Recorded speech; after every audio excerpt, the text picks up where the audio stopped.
की कहानी। उड़ान की कहानी।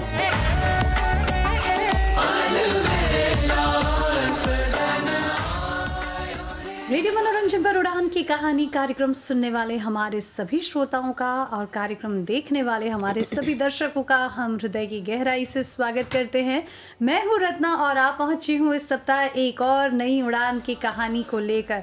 और आज की इस कहानी के बारे में हम आपको क्या बताएं। बहुत ही बुलंद आवाज़ में आज हमारे साथ एक ऐसी महिला जुड़ी है जो बहुत ही स्ट्रॉन्ग है, बहुत ही मतलब अपने निर्णय, अपने फैसलों पर बिल्कुल अटल है। अब वो कौन है उसके लिए बस थोड़ा सा इंतजार। हमारे साथ आज जुड़ेंगी बैरिस्टर रूपसुधा दूरदर्शिनी जी। यस, पर सफ़र शुरू करने से पहले हम ये ज़रूर जोड़ना चाहेंगे कि सफ़र लंबा था, थकान बाकी है, पर हौसले बुलंद है, इसीलिए तो भाई उड़ान बाकी है। तो चलिए इस उड़ान को भरने के लिए रूपसुधा जी बिल्कुल हो चुकी हैं तैयार। रूपसुधा, आपका बहुत बहुत स्वागत करते हैं आज के इस कार्यक्रम में। बहुत शुक्रिया रत्ना जी। और पहले तो हम आपको होली की बहुत सारी शुभकामनाएं देना चाहेंगे। थैंक यू, धन्यवाद आपको भी है। और आज के इस कार्यक्रम में हमारे साथ जुड़े हैं, तो चलिए जानते हैं रूपसुधा जी की कहानी। और रूपसुधा जी एक बैरिस्टर है, वकील है और कानून के क्षेत्र के साथ जुड़ी हुई हैं। तो ये तो स्वाभाविक बात है कि समाज के एक ऐसे पहलू के साथ जुड़ी है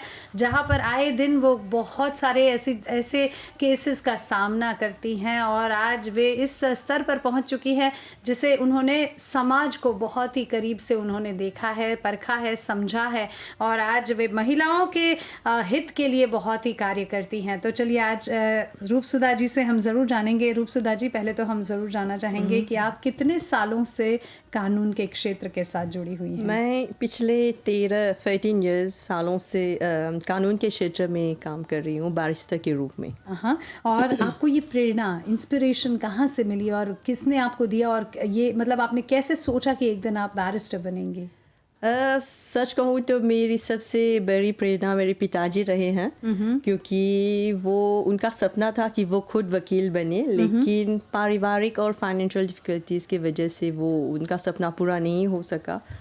तो उसके सपनों को पूरा करने के लिए मैंने जब उसने कहा तो बैरिस्टर्स का कोर्स करोगे, तो मैंने कहा ओके।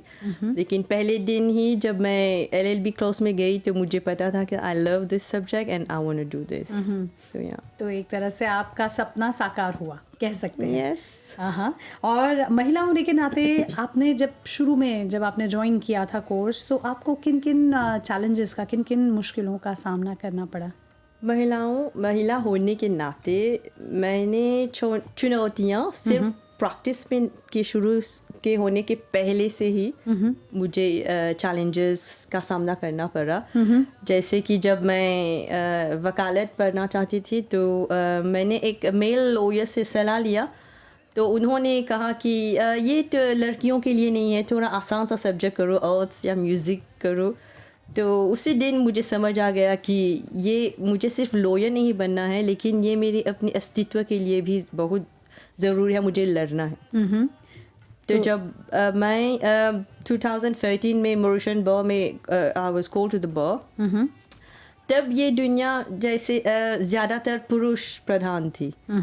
अक्सर लोगों को लगता था कि क्रिमिनल मैटर्स की कानूनी मामले में महिला हैंडल नहीं कर पाएगी, क्योंकि कुछ क्लाइंट्स शुरू में हिचकिचाते थे। तो लेकिन जब उन्होंने मुझे कोर्ट में देखा खड़े हुए बात करते हुए, तब उनका नज़रिया बदला। और सच ये है कि कभी कभी एक महिला के लिए सबसे बड़ी चुनौती पुरुष नहीं होती हैं, बल्कि दूसरी महिलाएं भी होती हैं। जैसे कि प्रोफेशनल जेलेसी होती है, कंपैरिजन होती है, ऑब्स्टेकल्स होती हैं। ये सब मैंने देखा है अपने कार्य में।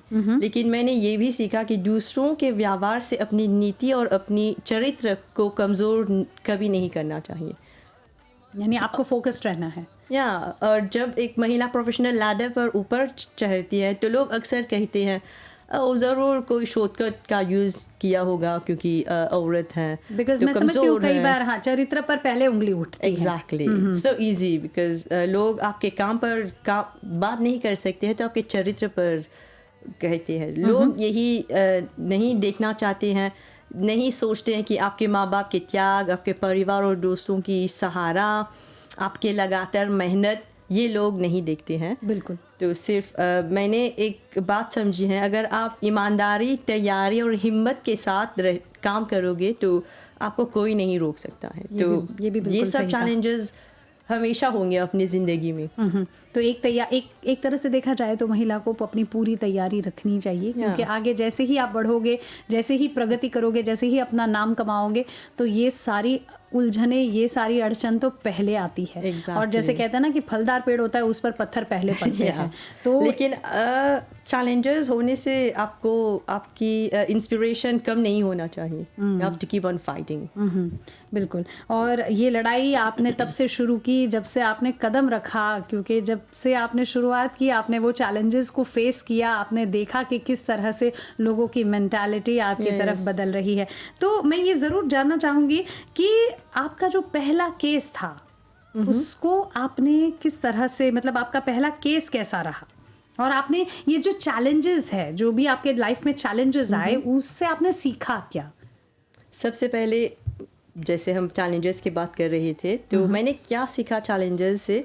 ने मुझे सबसे पहले ये सिखाया कि गिरना गलत नहीं है, रुक जाना गलत होता है। मैंने ये भी सीखा कि फेलियर बहुत ही ज़रूरी है सक्सेस पाने के लिए। अगर ज़िंदगी में असफलता ना हो तो आप कभी भी अपनी मेहनत से हासिल की हुई सफलता का एहसास नहीं कर पाएंगे। बिल्कुल। योर हार्ड अर्न वर्क, जब आप एक दौर में बिल्कुल टूट जाते हैं, जब आपको लगता है कि अब बस, अब और नहीं, और फिर भी आप हार नहीं मानना चाहिए। ज़्यादा मेहनत करो, अपना काम करो, डोंट गिव अप। मैंने अपने करियर को स्क्रैच से बिल्ड किया। मुझे किसी को पता नहीं था इस फील्ड में। तो एक केस, एक क्लाइंट, एक जीत के साथ एक मेल डोमिनेटेड फील्ड में मैंने हर बार अपने आप को प्रूव किया। और मैंने ये भी समझा कि आप किस लोग से मिलते हैं, आपका साइकिल कैसे लोग हैं, किसके साथ वक्त गुजारते हैं, ये बहुत he has an effect on your success and on your job. बिल्कुल। मुश्किल दौर में मेरा परिवार, भगवान के आशीर्वाद और मेरे सारे दोस्तों, उनका पॉजिटिव माइंडसेट ने हमेशा मुझे मजबूत किया। एक बहुत ही मजबूत पिलर रहा मेरी ज़िंदगी में। इसलिए अपने आप को हमेशा स्ट्रॉन्ग और पॉजिटिव सोचने वाले लोगों के साथ अपने आप को रखना चाहिए। एग्जैक्टली। और मैं ज़रूर जानना चाहूँगी रूपसुधा जी, अगर आपको याद होगा, मतलब आपने 13 साल इस फील्ड में बिताए हैं, तो ये मैं ज़रूर पूछना चाहूँगी कि आपका जो पहला केस आपको मिला था, क्या आपको उसके बारे में याद है? आप कुछ अनुभव शेयर कर सकती हैं? वो एक कस्टडी के मामले का केस था, जहाँ मैं एक पिता को, एक फादर को रिप्रेजेंट कर रही थी कस्टडी केस में। तो हाँ, मैं सिर्फ महिलाओं के लिए नहीं लड़ती हूँ, आदमियों के लिए भी लड़ती हूँ। इस केस में मुझे सिर्फ कानूनी तौर पर, लेकिन बल्कि सामाजिक सोच को बदलना था। क्योंकि अक्सर हम क्या कहते हैं कि माँ अच्छी देखभाल करती हैं, पिताजी अच्छा देखभाल नहीं करते हैं। तो बहुत मेहनत करने के बाद आखिरकार में हमें वो केस जीता और उसका कस्टडी मिला था, उसका माइनर चिल्ड्रन। लगभग कितना समय लगा था, आप बता सकते हैं? याद है आपको? कोर्ट में एटलीस्ट 1 year एक केस होता है, क्योंकि तारीख भी आपको बहुत 3 or 4 months के बाद मिलता है। तो बहुत सारे केसेस भी होते हैं कोर्ट में। जी। तो आपने किस प्रकार से, मतलब केसेस को हैंडल किया, और आज तक जितने भी केसेस आए आपको उसमें भी बहुत कुछ सीखने को मिला होगा? हाँ, मुझे सबसे ज़रूरी बात जो इम्पोर्टेंट जो मैंने सीखा है वो पीपल, लोग का कैसे होते हैं। This is the biggest skill you will ever acquire in whatever job you are. लेकिन मैंने ये भी सीखा है कि अगर आपको कोई भी प्रॉब्लम है, सबसे पहले आपको अपने आप पर विश्वास रखना चाहिए। You have to go ahead, go to the court, go to the police station, go ahead and fight for your right. बिल्कुल। तो ये एक बहुत ही, जैसे मतलब हम कह सकते हैं कि वकालत करना भी आपको बहुत ज़्यादा पेशेंस रखना है। और ख़ासकर आपके जो क्लाइंट्स हैं उनके साथ डील करने के लिए भी आपको बहुत ज़्यादा पेशेंस रखना होता है, क्योंकि वो क्लाइंट खुद प्रॉब्लम मुसीबत में है। अगर आप उससे गुस्से में बात करेंगे या उनको समझ नहीं आता है ये कानून कोर्ट वगैरह कचहरी, तो you have to be very compassionate and empath. बिल्कुल। और जैसे आप कह रही हैं कि आप महिलाओं के साथ साथ भी काम करती हैं, ना केवल मतलब आपने कहा कि केवल महिलाओं के साथ नहीं पर पुरुषों के साथ भी आप काम करती हैं और पुरुषों के लिए भी। बिल्कुल। तो मैं महिलाओं की जब बात करती हूँ तो महिलाओं की सुरक्षा के बारे में आप हमेशा बहुत ज़्यादा बल देती हैं, बहुत ज़्यादा जोर देती हैं, और उनके अधिकार को लेकर आप किस प्रकार से मतलब उनकी सहायता करती हैं? देखिए, महिलाओं की सुरक्षा और उनके अधिकार को लेकर मैं कानूनी सहायता सिर्फ एक जगह तक सीमित नहीं रखती हूँ, बल्कि मैं उनको पूरी सामाजिक और कानूनी रक्षा से अवगत करती हूँ। मॉरिशस में महिलाओं के हक और सुरक्षा के लिए अनेक कानून मौजूद हैं। सबसे पहले जो हम देखते हैं कितने डोमेस्टिक वायलेंस हो रहे हैं। Protection from domestic violence act, जो फिजिकल, इमोशनल, साइकोलॉजिकल अब्यूज़ के खिलाफ वो कोर्ट जा सकती है, प्रोटेक्शन ऑर्डर भी प्राप्त कर सकती है। लेकिन कानून यहीं तक सीमित नहीं है। हमारे संविधान में भी सारे नागरिकों को बिना किसी लिंग के भेदभाव की समानता के साथ जीने का अधिकार है। ये हर महिला को पूरी तरह से कानूनी प्रोटेक्शन देता है। और जैसे अगर आप काम पे हो तो वर्कर्स राइट्स एक्ट और सेक्स डिस्क्रिमिनेशन एक्ट जो है वर्क प्लेस में आपके हक को प्रोटेक्ट करता है। बिल्कुल। जैसे कि कभी कभी आप देखेंगे वर्क में डिस्क्रिमिनेशन होता है, हरासमेंट होता है, इसलिए महिलाओं को अपने काम की जगह और कार्य में भी बिना डर के काम करना चाहिए और अपना अधिकार को it's good to know your right. कहते हैं ना कि हर बार हम कहते हैं कि महिलाएं बहुत आगे बढ़ रही हैं, महिलाएं बहुत योगदान दे रही हैं। आज हर स्तर पर आपने देखा है कि महिला आपको हर क्षेत्र में, फिर वो चाहे विमान की उड़ान क्यों ना हो, साथ ही साथ वहाँ पर भी आपको एक महिला ज़रूर दिखाई देगी। और आज हर क्षेत्र में महिलाओं ने अपना कदम बिल्कुल जमा लिया है। पर क्या यही सच्चाई है? समाज में और भी बहुत सारी ऐसी बातें हैं जिसके बारे में हमें जानकारी रखना बहुत ही आवश्यक है। तो ज़रूर जानते हैं रूपसुधा जी से। रूपसुधा जी, आप हमें ज़रूर बताएं कि महिलाएं जो हैं वो महिलाओं पर बहुत सारी हिंसाएं भी होती हैं और ये एक कड़वी सच्चाई है। इस बात को हम जुटला नहीं सकते। तो आप हमें बता सकते हैं कि किन किन प्रकार के जैसे हिंसा आज समाज में महिलाओं पर हो रहे हैं? महिलाओं पर होने वाली हिंसा सिर्फ एक कानूनी मुद्दा नहीं है, ये एक गहरा सामाजिक संकट है। चाहे वो फिजिकल वायलेंस हो, इमोशनल अब्यूज हो, इकोनॉमिक कंट्रोल हो या साइकोलॉजिकल प्रेशर हो, किसी भी रूप में हिंसा कभी भी स्वीकार नहीं की जा सकती है। और सबसे दुखद बात ये है कि कई बार ये सब घर के अंदर होता है। मैं एक बात बहुत स्पष्ट कहना चाहूँगी कि जब एक बैटर्ड वुमन, एक वुमन जो डोमेस्टिक वायलेंस का सामना करती है, चुप रहती है, तो अनजाने में वो इस हिंसा को जस्टिफाई कर रही होती है, जैसे ये अच्छा है। मैं ये इसीलिए कह रही हूँ क्योंकि अक्सर बच्चे ये सब देख रहे होते हैं, और जब बच्चे रोज़ रोज़ लड़ाई, अब्यूज़ और डर का माहौल देखते हैं तो इसका प्रभाव उन पर गहरा पड़ता है। जैसे कि कभी कभी बहुत सी क्लाइंट्स मुझसे कहते हैं, मैं प्रोटेक्शन ऑर्डर या डिवोर्स नहीं लूँगी बच्चों के लिए, क्योंकि बच्चों के लिए मैं सह लूँगी। लेकिन वास्तव में इसका असर उल्टा होता है। कैसे? जैसे ये जो बच्चे होते हैं ये कभी कभी खुद बुली बन जाते हैं या खुद बुली का शिकार बन जाते हैं, या कभी कभी ऐसे बच्चे ड्रग्स की तरफ चले जाते हैं। कुछ बड़े होकर टॉक्सिक रिलेशनशिप्स को नॉर्मल समझते लगते हैं, क्योंकि बड़े होकर देखा कि माँ को मार हो रही है, पिताजी शराब, उनके लिए नॉर्मल है। या एग्जैक्टली डोमेस्टिक वायलेंस जैसा है। तो ये चाइल्डहुड ट्रॉमा उनकी सोच को प्रभावित करता है, इन्फ्लुएंस करता है कि वो यही बिहेवियर रिपीट करते हैं। इसलिए मैं हमेशा कहती हूँ, अपना पहला हथियार आप खुद हैं, आपकी आवाज़ है। वॉइस आउट, किसी दोस्त को कॉल कीजिए, पुलिस स्टेशन को जाइए, कॉल कीजिए, प्रोटेक्शन ऑर्डर अप्लाई कीजिए, मुझे कॉल कीजिए। मैं आपके अधिकार के लिए लड़ूंगी कोई भी अटॉर्नी और लॉयर के पास। और ये सिर्फ महिलाओं के लिए नहीं है, जो भी व्यक्ति चाहे पुरुष हो या महिला हो, अगर डोमेस्टिक वायलेंस का शिकार हो, उसे चुप रहना नहीं चाहिए। कानून सबके लिए है। हिंसा सहना शक्ति नहीं होती है। हिंसा के खिलाफ खड़े होने के लिए हिम्मत चाहिए, और आप में हिम्मत है। और ये जब हम मॉरिशस की बात करते हैं तो आए दिन आप बहुत सारे केसेस का सामना करती हैं, बहुत सारे पहलुओं को देखती हैं, तो क्या मॉरिशस में भी ऐसे अत्याचार हो रहे हैं? यस, मॉरिशस में बहुत सारे ऐसे केसेस हैं, लेकिन कभी कभी जब हम वो वायलेंस नहीं देख पाते हैं तो हमें लगता है कि वायलेंस नहीं है। लेकिन वायलेंस का जो डेफिनेशन डोमेस्टिक वायलेंस है वो सिर्फ फिजिकल नहीं है, वो इमोशनल अब्यूज़ है, साइकोलॉजिकल अब्यूज़ है।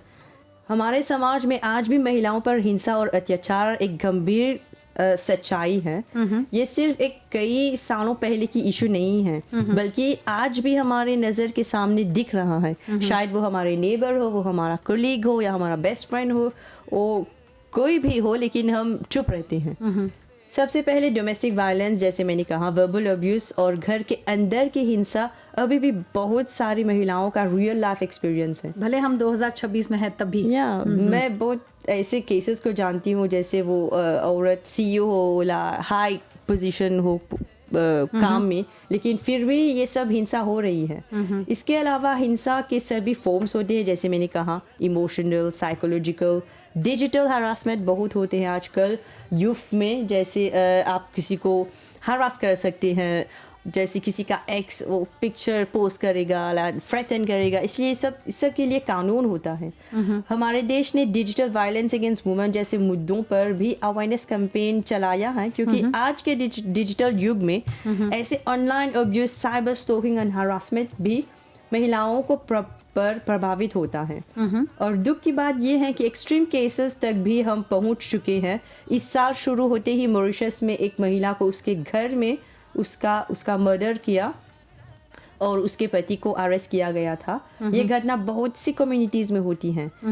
डोमेस्टिक वायलेंस का कोई रिलीजन या कोई नाम नहीं होता है।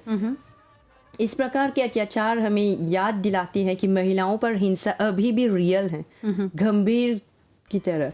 लेकिन क्या होता है, कभी कभी ऐसे लोग जो होते हैं प्रोटेक्शन ऑर्डर भी प्राप्त हो जाते हैं। आप देखेंगे अगर लेटेस्ट केस में तो most of the women had a protection order, इसके बावजूद उनके कत्ल हो गई है। मतलब उतना हद तक चला गया कि उनको अपनी जान गंवानी पड़ी। इसको पैशन क्राइम कहते हैं।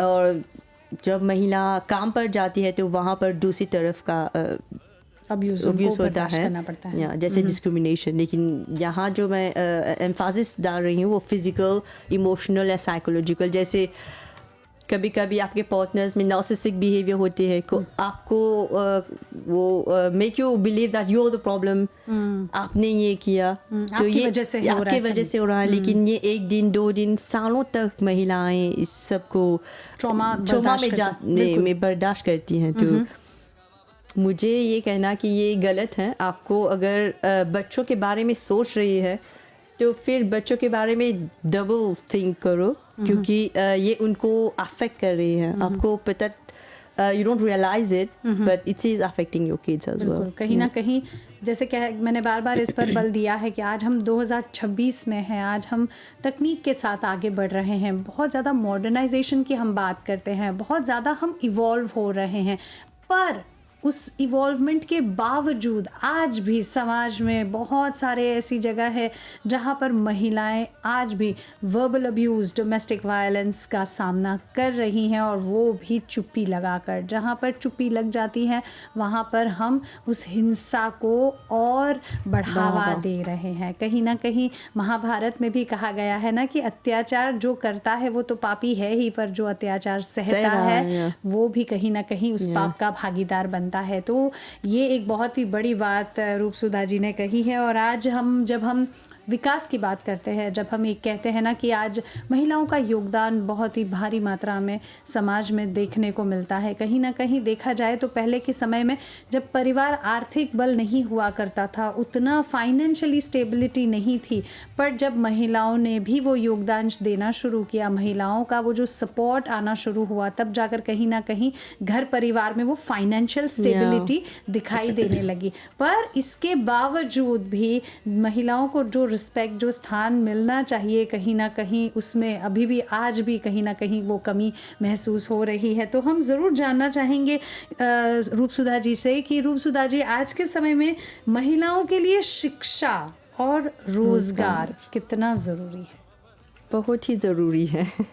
क्योंकि कुछ लोग आज के समय में भी बहुत सारे लोग ऐसा मानते हैं कि वो घर पे घर की रहेंगे, बहू बेटियां काम नहीं करती, वो सिर्फ घर में ऐसे लोग भी हैं मॉरिशस में संभालते हैं। बिल्कुल बिल्कुल, कम है लेकिन है मॉरिशस में। बिल्कुल। महिलाओं के लिए शिक्षा और रोजगार सिर्फ आवश्यक नहीं है लेकिन जीवन का आधार है। मैं हमेशा कहती हूँ कि एक महिला की सबसे बड़ी सुरक्षा उसकी फाइनेंशियल और एजुकेशन इंडिपेंडेंस होती है। फ्रीडम ज़रूरी है लेकिन असली फ्रीडम तब आती है जब आप अपने पैरों पर खड़ी हो सकती हैं, जब आप किसी भी परिस्थिति में खुद को सपोर्ट कर सकती हैं, जब आपको कभी ये महसूस ना हो कि अब आप स्टक हैं जहाँ कहीं भी। मेरे नाना जी हमेशा कहते थे लड़कियों को जितना हो सके उतना पढ़ाई करना चाहिए। शिक्षा उनकी सबसे बड़ी ताकत है और एक बात जो मैं दिल से मानती हूँ, शिक्षा ही एक ऐसी आसत है जो कोई भी आपसे छीन नहीं सकता है, चुरा नहीं सकता है। पैसा चला जाता है, दौलत चली जाती है, लेकिन ज्ञान और शिक्षा हमेशा आपके साथ रहेंगे। एजुकेशन सिर्फ डिग्री नहीं देती है, वो सोच देती है, हिम्मत देती है और डिसीजन लेने की ताकत, करेज देती है। बिल्कुल। रोजगार भी उतनी ही महत्वपूर्ण इम्पोर्टेंट है। जब एक महिला इकोनॉमिकली इंडिपेंडेंट होती है तब वो किसी भी ऐरे गहरे से डरती नहीं है, उसको हौसला आ जाता है, मजबूत स्ट्रॉन्ग आप बन जाती हैं। वो अपने बच्चों के लिए, अपने लिए और अपने सपनों के लिए खुद डिसीजन ले सकती हैं। इसी को उड़ान कहते हैं। और एक बात हम अक्सर अपनी बेटियों को सिखाते हैं कि चुप रहो, बड़े बोल रहे हैं, आदमी बोल रहा है, तुम चुप रहो। लेकिन हमें उन्हें ये भी सिखाना होगा कि नहीं कहना, नो स्टॉप, ये भी बहुत ज़रूरी है। आपको सोचना है कि कब ये डिसर्नमेंट आना चाहिए कि कब मैं ये गलत है, ये ठीक है, मैं ये बर्दाश्त नहीं कर सकती हूँ। No, it's good to teach your daughters and your girls to say no. Respect ज़रूरी है लेकिन सेल्फ रिस्पेक्ट दूसरा चीज़ है। हम लोगों की बड़े की इज़्ज़त करते हैं, लेकिन अगर आपको लगता है कि कोई भी गलत हो रहा है, so don't hesitate, it's your voice. Just मैं हर लड़की से उतना ही हक रखती हैं। बिल्कुल। मैं हर लड़की से कहना चाहूँगी कि अगर आपको कभी लगता है कि आप गलत जगह पर हैं, गलत सिचुएशन में हैं, तो आप बिल्डिंग नहीं हैं, आप एक फर्नीचर नहीं हैं, आप मूव कर सकती हैं। अगर आप ऐसी एक रिलेशनशिप में हो जो आपको लगता है आप रोज़ रो रही हैं, अब्यूज़ हो रहा है, तो move on, get out, get that protection order. If someone is harassing you on the cyber crime, आजकल साइबर क्राइम का भी बहुत ज़्यादा, हाँ, so you have to move on. और जब एक महिला बिल्कुल को कभी लगता है कि वो प्रॉब्लम में घिर गई है, तो उनको सोचने की क्षमता नहीं होती है, तो reach out to a friend, talk to your colleague, जो आपके सबसे करीब है। Exactly. So reach out. So बस मुंह बंद करके मत बैठो। क्योंकि कई बार महिलाएं, हम कई बार कहते हैं ना, एक ऐसा जनरेशन था जहाँ पर सिखाया जाता था कि टॉलरेट करो, बर्दाश्त करो, लोग क्या कहेंगे, लोग क्या कहेंगे, बर्दाश्त करिए, थोड़ा बहुत बर्दाश्त करने में कोई बुरी बात नहीं है। और परिवार की इज्जत को ध्यान में रखना है, परिवार को संभालना है, ये भी जरूरी है। लेकिन आपको एक बैलेंस करना चाहिए। आपको जिंदा रहना है, आपको आपका मेंटल हेल्थ कैसा है, आपके बच्चे को आप क्या सिखा रहे हैं। चलिए, इसी के साथ हम ज़रूर जानेंगे कि महिलाओं को अपने अधिकार के बारे में जानकारी रखना आवश्यक क्यों है। आवश्यक क्यों है? हम जानते हैं कि आवश्यक है, लेकिन क्यों है? महिलाओं को अपने अधिकार के बारे में जानकारी रखना इसीलिए आवश्यक है क्योंकि जानकारी ही शक्ति है। अगर आपको पता ही नहीं है कि आपका हक क्या है, तो आप उसे कैसे मांग करेंगे और ना ही उसके लिए लड़ सकती हैं। बहुत ही महिलाएं ऐसी सह लेती हैं चुप के, क्योंकि उन्हें लगता है कि शायद उनके पास कोई ऑप्शन ही नहीं है। लेकिन सच ये है, कानून उनके साथ होती हैं, बस उन्हें उसका ज्ञान नहीं होता है। मैं हमेशा कहती हूँ कि इग्नोरेंस कभी प्रोटेक्शन नहीं होती है, अवेयरनेस ही प्रोटेक्शन होती है। चाहे वो डोमेस्टिक वायलेंस का मैटर हो, मेंटेनेंस का मैटर हो, प्रॉपर्टी राइट्स हो, वर्क प्लेस हरासमेंट हो या डिस्क्रिमिनेशन हो, हर महिला को पता होना चाहिए कि उसके पास कानूनी सुरक्षा के उपाय मौजूद हैं। जानकारी आपको सिर्फ कानूनी सुरक्षा नहीं देती हैं, वो आपको कॉन्फिडेंस देती हैं। आप जानती हैं कि आपके अधिकार क्या हैं, कब आप सीख सकते हैं, आपकी आवाज़ में डर नहीं होती है जब आपको पता होता है कि आपके राइट्स क्या होते हैं। और मैं ये भी कहना चाहूँगी कि अधिकार जानना सिर्फ अपने लिए नहीं बल्कि अपने बेटियों के लिए भी ज़रूरी है। जब एक माँ अपने अधिकार जानती है तो वो अपनी बेटी को भी मजबूत स्ट्रॉन्ग बनाती हैं, स्ट्रॉन्ग बनना सिखाती हैं। इसलिए मैं अपने हर स्पीच, हर आर्टिकल और हर लीगल कंसल्टेशन में यही कोशिश करती हूँ कि महिलाओं को सिर्फ रिप्रेजेंट ना करूँ बल्कि उन्हें एम्पावर भी करूँ, उनको ये एहसास करूँ कि तुम्हारे पास भी एक आवाज़ है, ताकि वो किसी भी परिस्थिति में खुद के लिए अपने आप को अकेली महसूस ना करें। याद रखिए, आपकी पहचान, आपके स्वाभिमान और आपके अधिकार ये किसी की मेहरबानी नहीं है, ये आपका हक है। बिल्कुल। तो जब आप हक की बात करती हैं रूपसुधा जी, तो आज भी हमने देखा है कि बहुत सारे घरों में, काम पर, कई बार समाज में महिलाओं को बहुत सारे भेदभाव का सामना करना पड़ता है, डिस्क्रिमिनेशन का सामना करना पड़ता है। तो ऐसे परिस्थिति में एक महिला को क्या करना चाहिए? जो महिला घर पर, समाज या काम पर भेदभाव का सामना करती हैं, उनके लिए सबसे पहले कदम है अपनी आवाज़ उठाना। चुप रहना समाधान नहीं है। चाहे घर पर हो, वर्क प्लेस हो या पब्लिक स्पेस में हो, इनजस्टिस के खिलाफ खड़े होना ज़रूरी है। मैं यहाँ ये स्पष्ट करना चाहूँगी कि हमारा अमेरिकन कॉन्स्टिट्यूशन ये प्रदान करता है कि किसी भी व्यक्ति के साथ लिंग या अन्याय आधार पर भेदभाव नहीं किया जा सकता है। संविधान सभी नागरिकों को समान अधिकार और कानूनी सुरक्षा देता है। इसीलिए डिस्क्रिमिनेशन सिर्फ मोरली गलत नहीं होता है, कानूनी रूप से भी चैलेंज किया जा सकता है। अगर वर्क प्लेस की बात करें तो वर्कर्स राइट्स एक्ट और सारे एम्प्लॉयमेंट लॉज हरासमेंट, डिस्क्रिमिनेशन और अनफेयर ट्रीटमेंट के खिलाफ सुरक्षा देती है। लेकिन कानून तब काम आती हैं जब आप एक्शन लेती हैं, जब आप आवाज़ उठाती हैं।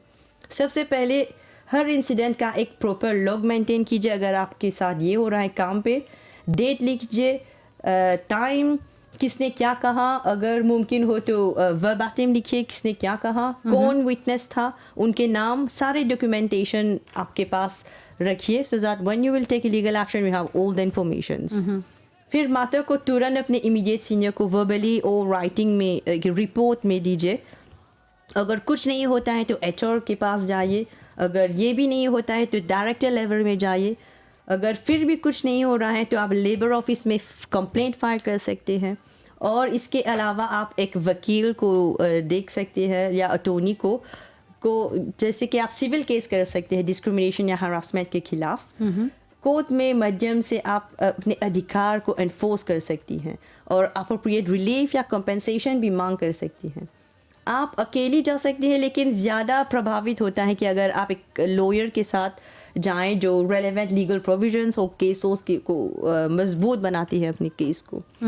अब घर की बात करें, डिस्क्रिमिनेशन और इनजस्टिस तो शुरुआत से ही हो जाती है। अपने बच्चों को बचपन से सिखाया जाता है कि तुम लड़के हो, तुम बाहर जा सकते हो, तुम लड़की हो, तुम्हें घर पे 5 बजे तक वापस आ जाना चाहिए। बिल्कुल। तो यही से भी ये शुरुआत घर से ही हो जाती है। तब आप बड़े होंगे तो ओ मैं लड़की हूँ, मुझे ये नहीं करना चाहिए, मुझे 10 बजे से पहले, मतलब अगर काम भी करते हैं तो 10 बजे से पहले घर आ जाना चाहिए। एक लेजिटिमेट रीज़न हो सकता है काम की वजह से या आपको एक बिजनेस की वजह से। तो ये भेदभाव, ये डिस्क्रिमिनेशन हमने खुद इसको नॉर्मलाइज किया है। और मैं एक बात फर्म टोन में कहना चाहूँगी कि रिस्पेक्ट मांगना नहीं जाता है, उनको असर्ट किया जाता है। आपकी स्वाभिमान आपका अधिकार है। आवाज़ उठाइए, डॉक्यूमेंट कीजिए, रिपोर्ट कीजिए, मुझे देखिए, कानून का सहारा लीजिए, आप कमज़ोर नहीं हैं। ये बहुत ही आपने ज़ोरदार बात कही है। और बिल्कुल रूप सुधा जी इतनी स्ट्रांग, इतनी फर्म आवाज़ में बोल रही है कि बस चुप नहीं रहना है और ना बोलना सीखिए। कई बार होता ना कि हम ना नहीं बोल पाते, हम दूसरों के एहसानों के नीचे, इतने ज़्यादा बोझ के नीचे हम दबते चले जाते हैं कि हम आवाज़ ही नहीं उठा पाते, जो बहुत ही गलत बात है। और इसका एक तरह से देखा जाए तो समाज में इसी बात को लेकर महिलाओं पर बहुत ज़्यादा शोषण होता है। और महिला होने के नाते मैं पूछना चाहूँगी रूप सुधा जी, क्या आपने कभी ऐसी समस्या का सामना किया है पर्सनली? डेफिनेटली मेरे 13 इयर्स के कैरियर में ऐसे बहुत ही चैलेंजेस मुझे मिले हैं। एक महिला होने के नाते मैंने भी डिस्क्रिमिनेशन और हरासमेंट का सामना किया। मुझे कोई शर्म नहीं है बात करने की, क्योंकि ये सच्चाई है। डिस्क्रिमिनेशन कई बार जैसे मैंने कहा घर से शुरू होती है। प्रोफेशनल लाइफ में मुझे एक बार मेरी एक फीमेल बॉस थी जिनके द्वारा वो मुझे ह्यूमिलिएशन करती थी, क्योंकि जब आप एक अच्छा काम करते हो तो लोग इंस्टेंटली आपसे जलन करती है। मेरा काम इग्नोर करती थी, मुझे आइसोलेट करती थी। जैसे अगर आपके साथ भी हो रहा है, लंच करते हैं सबको बोलेंगे, मुझे नहीं बताएंगे।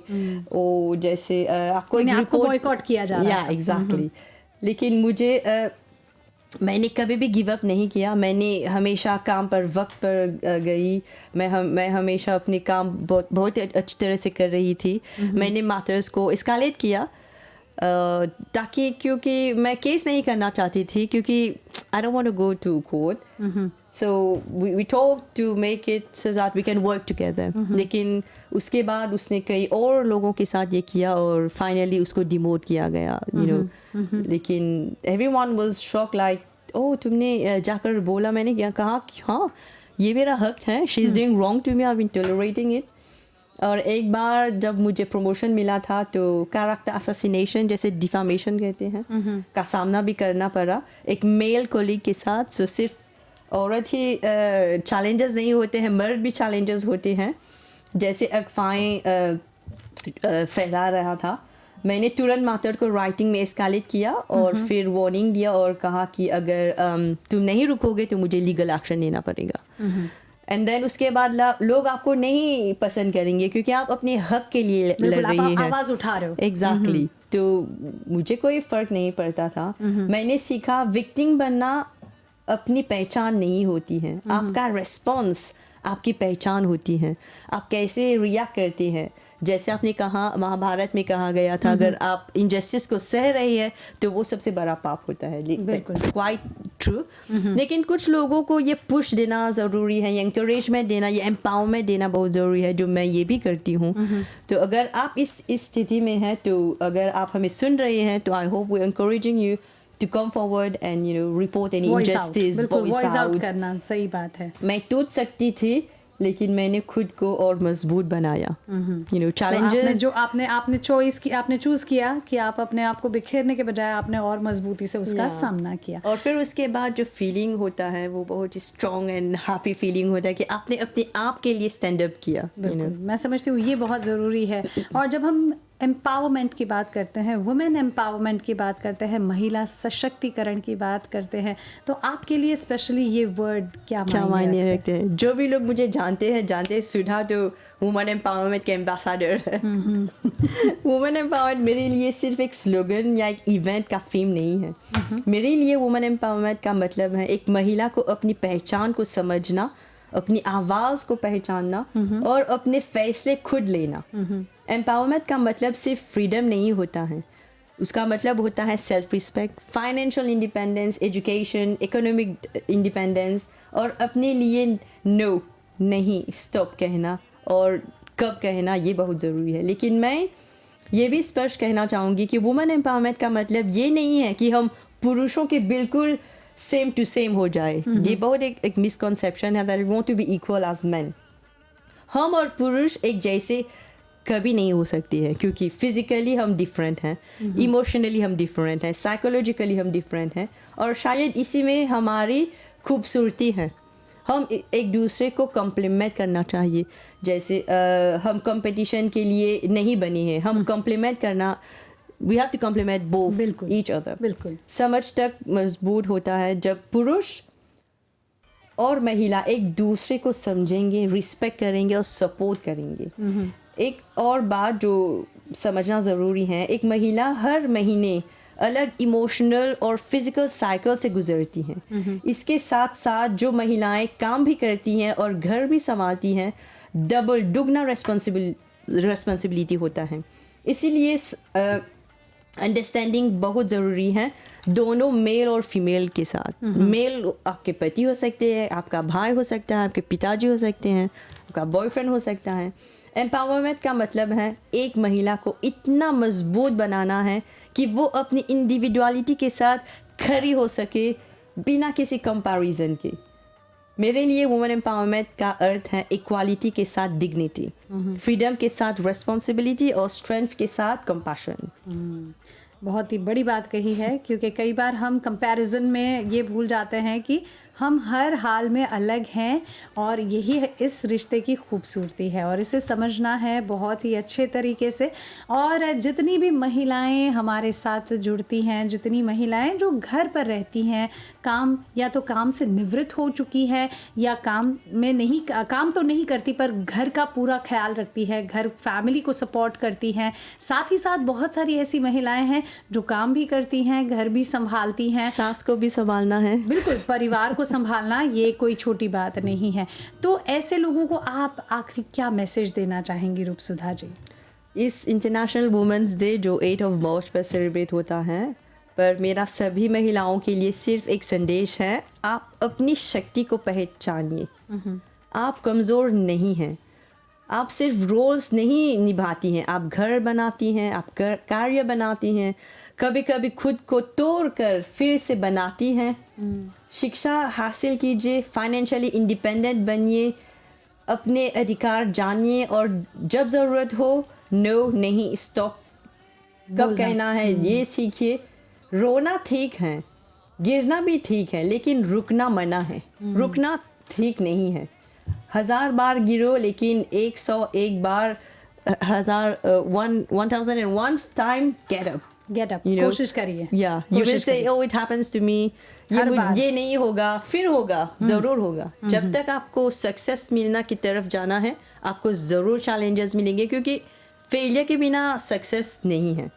और याद रखिए, आप एक बिल्डिंग नहीं है, आप एक फर्नीचर नहीं है। अगर आपको मूव ऑन करना चाहिए, अगर एक डोमेस्टिक वायलेंस रिलेशनशिप है या आपके काम पर आपको डिस्क्रिमिनेशन हो रहा है, आप खुश नहीं है, तो आप you have to move on.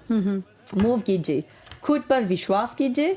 दुनिया को एक मजबूत, पढ़ी लिखी, सेल्फ रिस्पेक्टिंग महिला से ज़्यादा शक्तिशाली कुछ नहीं लगता है। It's all about the Shakti is all in your hand. वो अपने अंदर है, अपने भीतर है। And I also wish all women and men and everyone a happy International Women's Day. Thank you Rupsudha ji. And definitely अगर बिल्कुल रूपसुधा जी यहाँ पर हमारे साथ जुड़ी कानून के क्षेत्र से, थैंक यू सो मच। और हम आशा करते हैं कि आने वाले दिनों में हम फिर आपसे मिलेंगे, फिर जुड़ेंगे और फिर कुछ ऐसी नई बातें होंगी। तो इसी के साथ हमारे जितने भी श्रोताओं ने हमारा साथ दिया, थैंक यू सो मच। हमारे दर्शकों को हम कहेंगे थैंक यू सो मच। बस फॉलो करते रहे रेडियो मॉरिशस, रेडियो मनोरंजन का फेसबुक पेज। साथ ही साथ हम धन्यवाद देना चाहेंगे हमारी टेक्निकल टीम यज, और साथ ही साथ उरुसा हमारी प्रोडक्शन असिस्टेंट, और प्रोड्यूसर हमारी producer Sheetal ji. Thank you so much. और फिर मिलेंगे अगले सप्ताह एक और नई उड़ान की कहानी के साथ। तब तक के लिए रत्ना को दीजिए अनुमति। नमस्कार, शुभ दिन आप सभी को।